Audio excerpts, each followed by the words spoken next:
Bom, muito bom dia. Vocês cometeram uma loucura, né? Pedir para jornalista falar em 10 minutos é praticamente um suplício, mas eu vou tentar ser bastante objetivo dentro desse tema. E o tema é absolutamente apropriado, porque nesses próximos 8 anos nós vamos viver uma verdadeira febre, né? Do ponto de vista médico aqui no Brasil, mais especificamente da medicina esportiva, da ortopedia, da cardiologia, em função da Copa do Mundo, que está batendo na nossa porta, e principalmente, mais do que a Copa do Mundo, em função dos Jogos Olímpicos que acontecerão aqui no Brasil. Mesmo ainda com uma distância de mais de 3 anos para a Copa do Mundo, todos os setores estão se movimentando bastante. Estive há 2 dias atrás com o Dr. Ricardo Teixeira, aqui em São Paulo, e ele veio numa palestra em que ele simplesmente apresentou números financeiros de que serão movimentados na Copa do Mundo, e eu fiquei extremamente assustado com os valores, né? Poucas vezes eu vi valores lá com 6 zeros, fora a vírgula. É tudo acima disso. Seja do investimento e seja do ganho nacional, né? Como se fosse um PIB dentro da medicina, e principalmente dentro da medicina do esporte. Para aqueles colegas médicos que não militam dentro da medicina esportiva, eu posso aqui garantir, com uma experiência já de 41 anos fazendo isso, que nós, aqui no Brasil, não perdemos para estrutura e para conhecimento de medicina esportiva de lugar nenhum do mundo. Evidentemente que nós temos dificuldades que a grande maioria lá fora dos países não tem, em função da própria pequenez que nós temos. Tentando puxar um pouquinho com o que eu escutei agora do que o colega estava falando, nós estamos vivendo também uma febre cirúrgica dentro da ortopedia. E esse é um assunto que interessa a todos nós. Por que isso? Porque o esporte tem um apelo, do ponto de vista de mídia, muito grande, né? Então, eu pego o Ganso, esse jogador do Santos, faz 5 meses que só se fala nisso. Ele fez uma reconstrução do ligamento cruzado anterior. Com 3 meses, começou lá a bater bola, começou a chutar, e aquele indivíduo que tem uma ruptura do cruzado anterior, que tem lá uma instabilidade, que não pode jogar mais bola, que tem dificuldade de dançar com a mulher, tem dificuldade de subir escada, ele vê uma coisa dessa, ele que é um medroso profissional, ele vai bater na porta do ortopedista amanhã, fala, é verdade, tudo isso, é só uma pele dural, ninguém vai abrir meu joelho, é só botar um caninho lá dentro, filma tudo pela televisão, é isso mesmo. Qual é o meu quarto? Não é? E aí vai. Mas, lastimavelmente, e não quero aqui ferir a ética, nós estamos num encontro, por trás disso também tem uma indústria que acaba se aproveitando dessas coisas. Indústria de todos os pontos de vista, seja nos negócios, seja na sacanagem que alguém lembrou aqui agora e que realmente está existindo. E aí, o convênio médico, a seguradora médica, liga o seu sinal de alerta e fala até onde isso existe, até onde não existe. E aqueles indivíduos, aqueles médicos que preferem o lado mais ético de indicar a cirurgia, quando essa cirurgia tem indicação mesmo, acabam sofrendo porque as pressões acabam ficando iguais para todo mundo. Mas já que nós estamos num evento para se apresentar algumas novidades, a medicina esportiva hoje vive um drama bom, um drama saudável, que é a respeito do PRP, que são os tratamentos do plasma rico em plaquetas, né?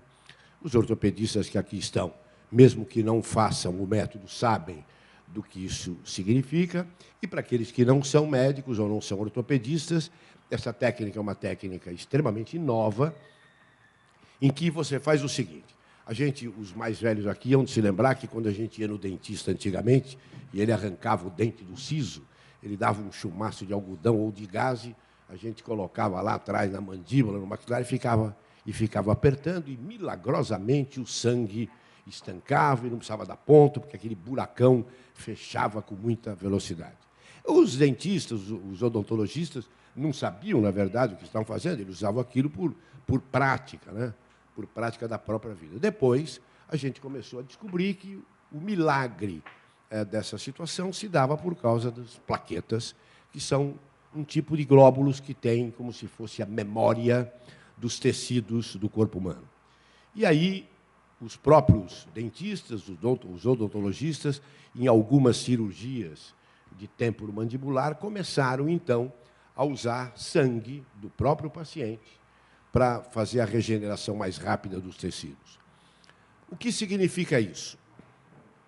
Vamos pegar um jogador famoso, que vai jogar domingo agora pelo Campeonato Brasileiro, e eu não vou citar o nome aqui, mas que, algum tempo atrás, não muito longe, ele teve uma ruptura muscular de 2º grau, na coxa.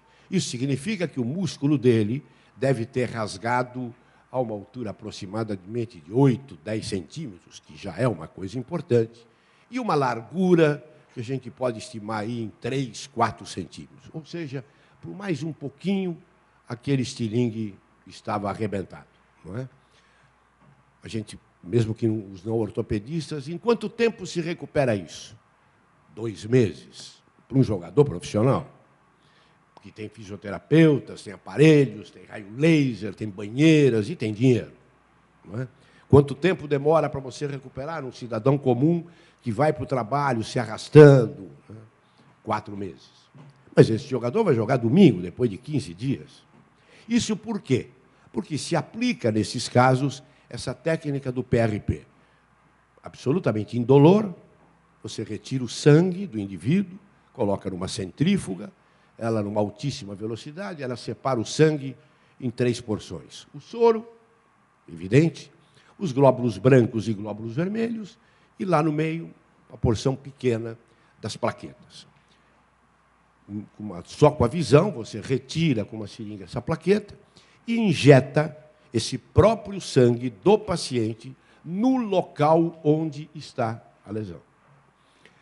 Melhor ainda, e os convênios ainda não estão atenciosos a isso, é quando você faz isso guiado pela ultrassonografia. Então, o ultrassonografista vai lá, coloca o aparelhinho, vem na tela, você está vendo a lesão, a hora que você coloca a agulha, você vê aonde a agulha está indo, até que o ultrassonografista fala, você está dentro da lesão. Pronto, aperta a seringa, acabou o procedimento.